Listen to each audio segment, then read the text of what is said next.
종교의 심리적인 동기에 대하여 학자들은 많은 이론을 말합니다.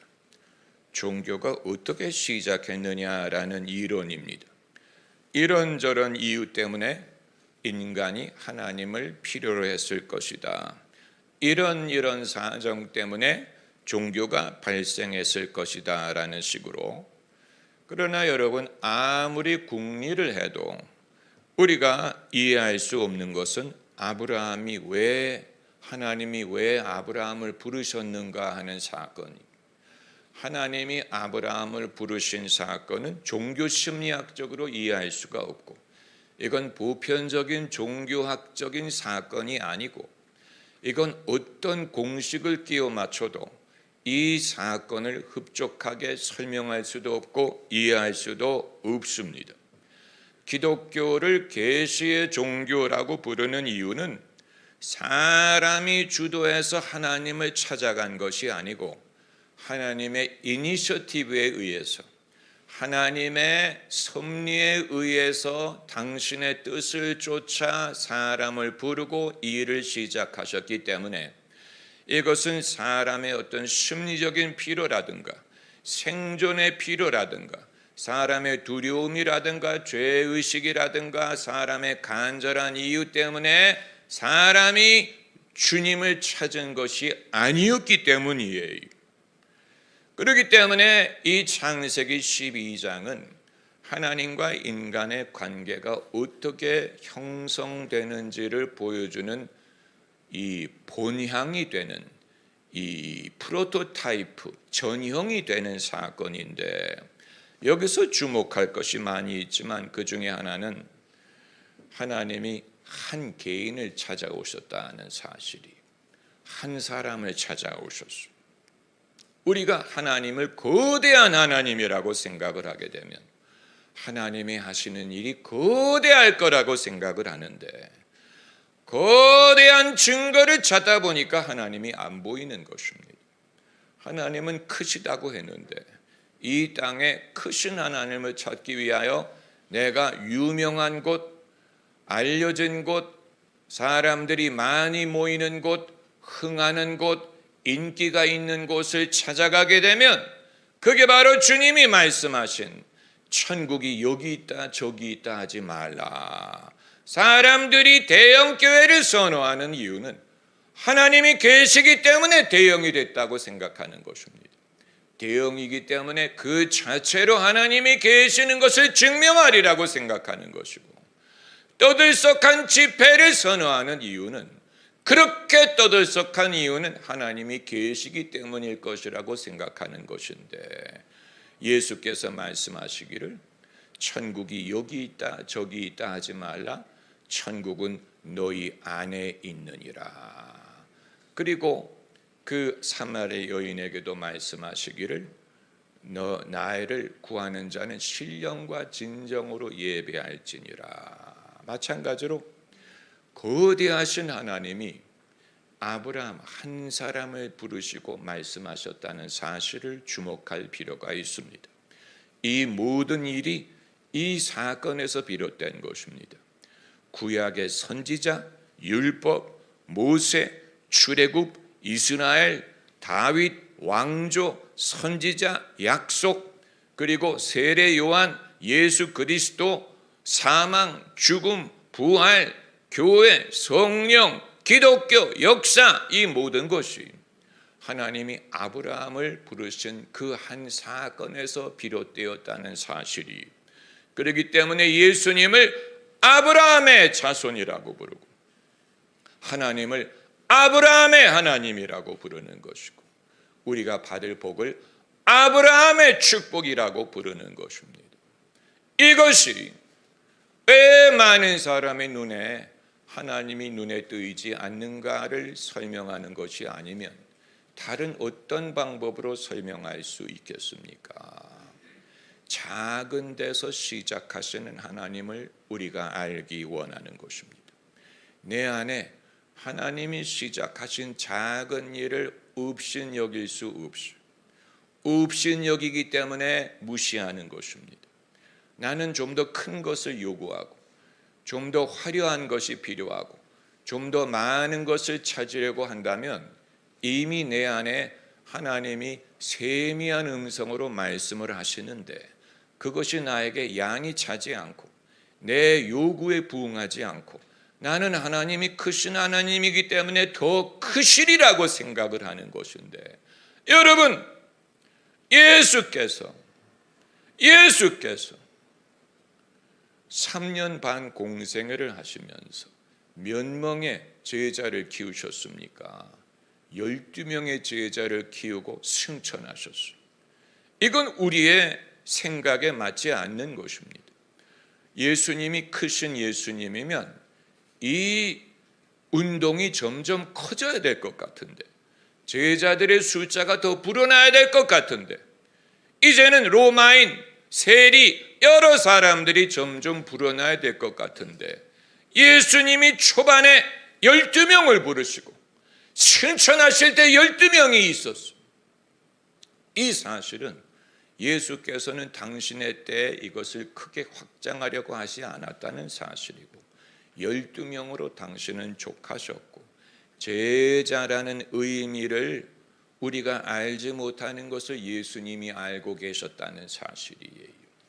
12명을 예수께서 키우시고 대화하시고 동고동락하시고 그들과 함께 신앙생활을 하시고 겉으로 보기에는 작은 무리와 같았으나 그러나 예수께서는 하나님의 나라가 곱절을 통해 성장하는 것이지 더하는 것으로 성장하는 것이 아니라는 사실을 아셨던 것입니다. 곱절.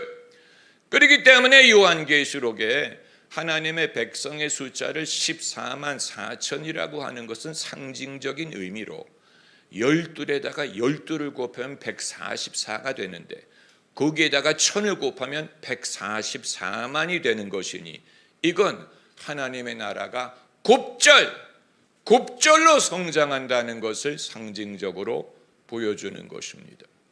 여러분, 저나 여러분이나 하나님을 업신여기고 하나님까지는 아니더라도 하나님의 일을 업신여기고 하나님의 주신 은혜를 업신여기고 하나님이 내게 정해 주신 기업을 업신여기는 한 우리는 감사할 수 없고 우리는 하나님의 뜻을 알 수 없고 하나님이 나와 함께 계시건만 그 사실을 모르는 채로 살아갈 것입니다. 왜냐하면 하나님은 작은 데서 시작하시기 때문이에요.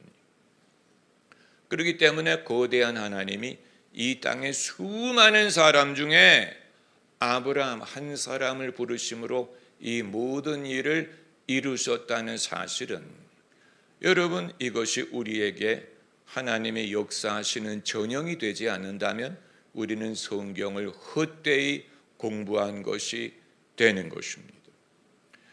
창세기 12장을 제가 한 100번을 설교했을 것입니다.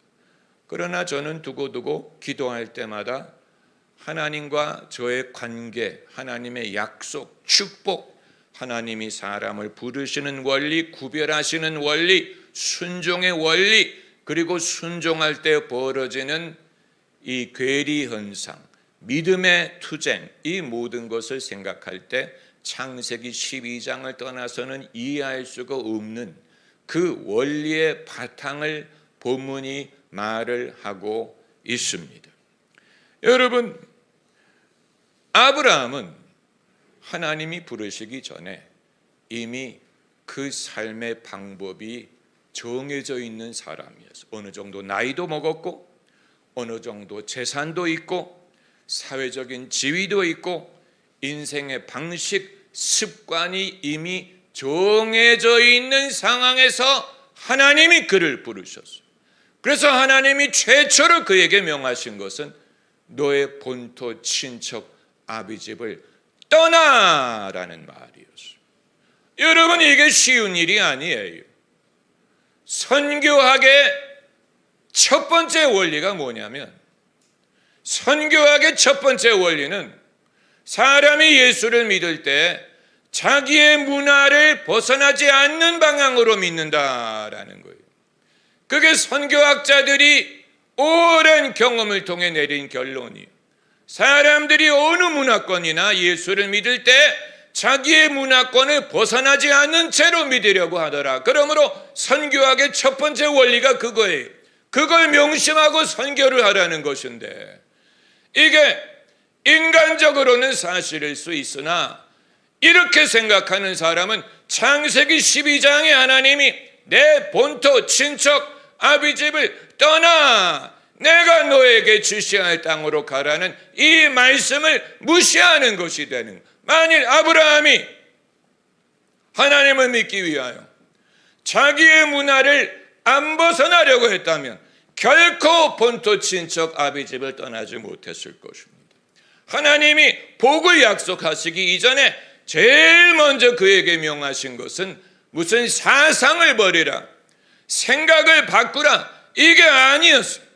무슨 심오한 인본주의 사상을 버리라든지 공산주의 사상을 버리라든지 세속주의 사상을 버리라든지 이걸 요구하신 게 아니고 혈연, 문화, 소속, 그런 의미로 내 본토 친척 아비집을 떠나 내가 너에게 지시할 땅으로 가라.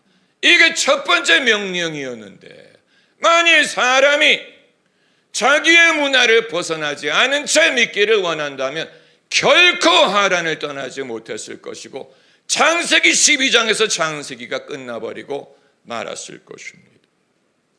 여러분, 우리 모두에게 이 경험은 하나님이 역사하신다는 증거가 되는 것이고, 하나님이 아니면 어느 누구도 자기 본토 친척 아비집을 떠나려고 하지 않습니다. 제가 27살의 나이에 신학교에 들어가서 10년 전 얘기예요. LA 신학교를 다니면서 남가주에 얼마나 한인 교회가 많습니까? 그런데 같은 한인이라도 지역에 따라 문화적인 수준이 다르고 경제적인 수준이 달라요. 그래서 무슨 글렌데일이라든가 오렌지 카운티를 가면 중산층 교포들이 많고 그 교회들에 오는 성도들이 중산층이에요. 그런데 저는 신학생으로서 어느 교회에 들어가서 교육 전도사가 될 것인가를 정할 때 본능적으로 중산층 교회를 싫어했어요. 위선적인 것 같았어요. 이 사람들이 하나님도 버리지 못하고 돈도 버리지 못하는구나. 신앙도 버리지 못하고 명예도 버리지 않는구나. 그래서 저는 LA 다운타운, 코리아타운에 있는 교회를 선호했어요. 코리아타운은 갓 이민 온 사람들이 사는 동네예요. 그들은 그렇게 잘 살지 않아요. 그러나 저는 그들이 신앙이 간절하다, 신앙이 진실하다, 신앙에 열심이 있다, 그걸 본능적으로 느꼈고, 그래서 최초의 교육 전도사 일을 LA 코리아타운 교회에서 시작했어요. 만일 제가 주의 종이 되지 않았다면, 저처럼 문화를 벗어나지 않고 이미 정해진 길, 이미 확실한 길, 정해진 인생을 살았을 사람, 그러나 주의 종의 길에 들어섰기 때문에 지금 생각해 보면 그때는 그걸 몰랐어요. 그때는 불편하다고 생각했어요. 나도 불편하고 성도들도 불편한 것 같았어요. 나도 거리감을 느끼고 성도들도 저에게 이질감을 느끼는 것 같았어요. 그래서 어떤 청년 중에는 저를 알지도 못하는 청년이 저를 만나는 자리에서 Are you rich? 다짜고짜 Are you rich? 그랬으면 얼마나 좋겠어. 왜 나에게 당신 부자야고 묻는 거예요? 그렇게 보이니까 그렇겠지. 이질감이 느껴졌다. 본인의 첫 질문이 Are you rich? 제가 깜짝 놀랐어요. 나의 어떤 면을 보고 그런 질문을 할까? 왜 그 질문을 할까? 본인도 그렇게 못 사는 것 같지 않은데 왜 그 질문을 할까? 이건 느껴지는 것이 있었기 때문에 그 질문을 하는 것입니다. 제가 말씀드리는 것이, 제가 주의 종이 되지 않았다면 가장 미리 정해지고 예정되고 빤한 삶을 살았을 텐데, 주의 종이 되는 바람에 저도 본토 친척 아비집을 떠날 수밖에 없었던 것입니다. 당시에는 그게 뭔지 몰랐어요. 당시에는 불편하게 생각하고 심지어 그것이 걸림돌이라고 생각하는 사람들조차 있었는데, 수십 년이 지나고 지금 되돌아보니 그게 바로 아브라함도 다른 어떤 하나님의 역사를 경험하기 이전에, 그 복이 어떤 식으로 실현되기 이전에 제일 먼저 하나님이 주문하신 대로 너는 본토 친척 아비집을 떠나면 내가 너에게 지시한 땅으로 가게 될 것이다. 여러분, 이것이 우리 모두에게 하나님이 역사하시는 방법이, 이걸 우리가 깨닫지 못하고 경험하지 못했다면 하나님의 그 첫 발걸음을 내딛지 못했다는 말이 되는 것이고, 아마 이미 내딛었을 텐데 그게 뭔지 모르시기 때문에 불편하게 여기는 분들도 계실 것입니다. 우리의 중심을 주장하는 것은 무슨 심오한 사상이 아니에요. 무슨 사회주의 이념이라든가 무슨 세속주의라든가 이런 것 때문에 사람이 예수님을 안 믿는 게 아니에요. 성경이 안 믿어지기 때문에 예수님을 안 믿는 게 아니고, 믿으려는 의사가 없기 때문에 예수님을 안 믿는 것이 아니로되, 우리의 인간관계, 주변의 사람에 대한 의무, 사람에 대해 매여 있는 이것 때문에 믿음을 선뜻 갖지 못하는 사람들이 많습니다. 그런 사람들 많아요. 내가 부모님 제사를 드려야 되기 때문에 교회를 못 나간다. 그게 뭡니까? 안 믿고 싶다는 게 아니고, 나도 믿고 싶은데 내가 벗어버리지 못하는 혈연, 의무, 이것, 내 중심, 내 주변에 있는 사람과의 관계가 사상이라든가 나의 어떤 지식이라도 상식, 이런 것보다 강력하게 우리를 붙들기 때문에 내가 안 믿고 싶어서 안 믿는 게 아니고, 나를 붙들고 있는 사람들, 오죽하면 예수께서 어떤 청년이 내가 당신을 따르겠습니다마는 먼저 가서 아버지를 장사하게 하소서라고 했을 때, 죽은 자가 죽은 자를 장사하게 하고 너는 나를 쫓으라. 기독교가 매정한 것 아닙니까? 냉정한 것 아닙니까? 아니에요. 우리를 가장 강력하게 붙드는 것은 어떤 사상도 아니고 이념도 아니고 무슨 신학적인 이유도 아니고 철학적인 이유도, 지적인 이유가 아니고 감성적인 이유도 아니에요. 그러나 혈연, 인간 관계가 엄청나게 강력한 접착제와 같고 고리와 같고 그것이 우리를 붙들고 있기 때문에 우리가 선뜻 하란을 떠나지 못하는 것입니다. 왜 하나님이 아브라함에게 최초로 명하신 것이 너는 본토 친척 아비집을 떠나라. 그러면 어떻게 하십니까? 내가 지시할 땅으로 가라. 할렐루야. 그리고 이제 하나님이 복을 말씀하십니다.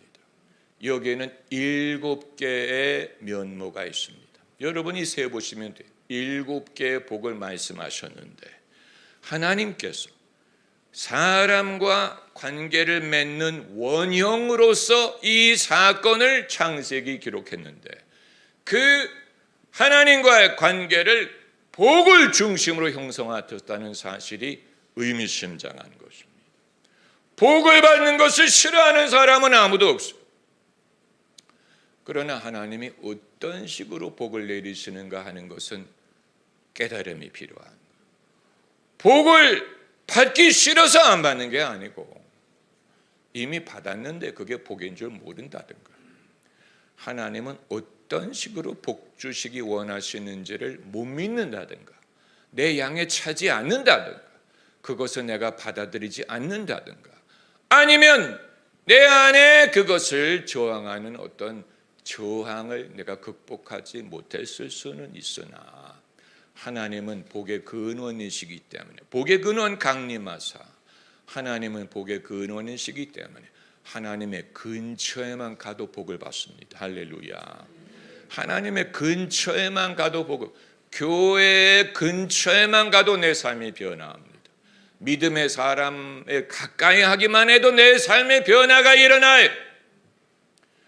하나님은 복의 근원이시기 때문에 내가 하나님의 생각을 하는 것만으로 내 삶의 변화가 일어날 수 있어요.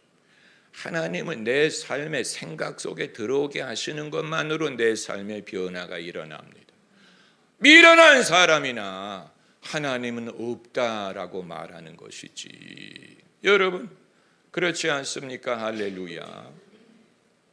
그래서 이 복에 대하여 우리가 몇 가지를 생각을 하면, 첫째는 아브라함을 중심으로 생각을 하는 거, 그냥 막연하게 복을 말하는 게 아니고 하나님이 아브라함에게 어떻게 복을 약속하시는가에 하나님의 복의 성격이 나타나고 있기 때문에 여기에서 가장 현저한 것은 하나님의 선호성이, preference, absolute preference. 하나님이 아브라함을 선호하신다는 사실. 그걸 어떻게 알 수 있느냐? 너를 축복하는 자에게는 내가 복을 주고 너를 저주하는 자는 내가 저주하리라. 이게 아브라함에 대한 하나님의 absolute preference, 절대적인 선호하심. 이걸 우리가 믿어야 돼. 하나님이 나를 위하셔. 이걸 믿지 못하는 사람이 많아. 로마서 8장에 하나님이 우리를 위하시면 누가 우리를 대적하리요? 왜 사람이 나를 대적하리라고 생각합니까? 하나님이 위하시는 것을 확신하지 않기 때문에. 거기에 나의 자존감 문제, 나의 불신의 문제, 나를 업신여기는 문제, 이 모든 것이 거기 들어가 있는, 하나님이 나를 위하신다고 믿지 않는 것입니다. 그럴 리가 없어. 그리고서는 이론을 펴지 않습니까? 하나님은 공평하신 하나님이래. 내 원수도 사랑하실 거야. 나를 미워하는 자를 아마 하나님이 은밀하게 사랑하실 거야. 그래서 나를 골탕 먹일 거야. 여러분 그렇게 생각하시고, 네, 그렇게 다 생각해. 하나님이 나를 위한다는 것은 그냥 하는 말이고, 하나님은 모두 사랑하시기 때문에 오히려 하나님이 야속하지. 그러나 적어도 성경이 우리에게 증거하는 것은 하나님은 아브라함을 선호하셨다는 것입니다. 그렇다면 모든 믿음의 사람을 선호하실 것입니다. 이걸 우리가 믿어야 돼. 거기에 우리의 담대함이 발생하는 것입니다. 사람들에게 이 담대함이 있으면 우리가 사람을 대하는 방법이 달라질 거예요. 여보, 내 말을 좀 들어. 내 말을 들으면 당신이 자다가도 떡이 생길 거야. 이건 푼수라서 하는 말이 아니고 정말 믿는 거예요. 비행기를 탈 때 내 옆자리에 앉아. 거기가 제일 안전할 거야. 앞자리도 아니고 뒷자리도 아니고 날개 위도 아니고 내가 앉는 자리가 왜냐하면 하나님이 천사를 보내서 나를 지켜주실 줄 믿기 때문에. 할렐루야. 그리고 두 번째는 유일한 통로라는 거예요. 유일한 통로. 왜 사람들이 기독교를 배타적이라고 욕합니까? 예수님 믿어야 천국 간다는 것을 배타적으로 여기는데 이 아브라함에게 주신 약속처럼 배타적인 약속이 없어요. 왜냐하면 유일한 통로. 왜냐하면 뭐라고 말씀하셨습니까? 3절입니까? 땅의 모든 족속이 너를 인하여 복을 받을 것이니라. 유일한 통로. 아브라함이 유일한 통로. 모든 족속이 복을 받을 수 있는 유일한 통로. 아브라함이 유일한 통로예요. 아브라함을 통해 히브리 민족이 탄생했고 히브리 혈통을 통해 예수님이 오셨고 예수님이 복음을 전해주셨고 성령을 보내셨고 교회를 세우셨어요. 유일한 통로예요. 이건 기독교가 주장한 게 아니고 애초부터 아브라함에게 말씀하신 것. 유일한 통로. 이 땅의 모든 족속이 너를 인하여 복을 받을 것이냐. 유일한 통로예요. 하나님이 길을 예비하신 거예요. 복을 받을 수 있는 길. 그런데 그 길은 아브라함을 통한 것이었어요. 그런데 왜 사람들이 그것을 믿지 않습니까? 왜 고집을 피웁니까? 그럴 리가 없어. 하나님은 크신 하나님이야. 하나님은 크시기 때문에 다른 통로가 있을 거야. 어디에 있다는 얘기예요. 누가 통로가 됩니까? 인간의 미련함이 거기 있지 않습니까? 그래서 아브라함이 그 당시에 그것을 어떻게 소화했는지는 알 수 없으나 그것이 성경에 기록된 것을 보면 이것이 어마어마한 사건이었고 This was the grand beginning. 여기에서 이 거대한 스토리가 시작된 것입니다. 그리고 세 번째는 아브라함이 복의 근원이 되기 위해서라도 복을 받아야 한다는 것입니다. 여러분은 왜 복을 받기를 원하세요? 여러분은 왜 복을 받아야 된다고 생각하세요? 여러분이 복을 바라는 이유가 뭐예요? 부자가 되기 원하는 분 계십니까? 여러분은 왜 부자가 되고 싶어요? 여러분 사회에서 영향력이 있는 인물이 되기를 원하세요? 여러분 우리가 이 모든 것을 바라는 이유가 무엇이냐 하는 거예요. 그냥 내가 행복하기 위해서라면 그렇다면 굳이 받을 이유가 없지만 복의 근원이 되기 위해서라도 내가 복을 받아야 돼. 내가 복을 받아야 복의 근원이 될 수 있기 때문에 여러분 이것은 별개의 일이에요. 그냥 복을 받는 것과 복의 근원이 되는 것은 하늘과 땅의 차이. 모든 사람은 복을 받고 싶어 하지만 복의 근원에 대한 사명과 믿음을 가진 사람은 드물. 여러분은 복의 근원이 되고 싶으세요? 복의 근원, 할렐루야. 이건 여러분 운명의 변화를 말하는 것입니다. 운명의 변화. 예수님 말씀에 주는 자가 받는 자보다 복되도다. 그 말은 복의 근원을 말하는. 복의 근원은 나로 인하여 사람들이 복을 받을 수 있는, 그게 바로 주는 것 아닙니까? 내게 있는 것은 너에게 준다. 내가 복의 근원이 되기 위해서라도 복을 받아야 됩니다. 그리고 그때부터는 내가 더 이상 주저하지 않습니다. 기도할 때 의심하지 않습니다. 내가 이기적으로 구하는 거야. 하나님이 들어주실지 안 들어주실지 모르겠어. 기분이 좋으면 들어주실 거야. 확신이 없잖아요. 그러나 내가 복의 근원이 되기를 기뻐하실 거야. 하나님은 나를 복의 근원으로 세우실 거야. 이걸 믿으면 그러므로 나는 복을 받아야 돼. 하나님의 복을 내가 받을 줄 믿어. 의심이 없는 것입니다. 할렐루야. 할렐루야. 여러분 이걸 믿어야 돼. 그리고 인내하세요. 그러면 그대로 이루어질 것입니다.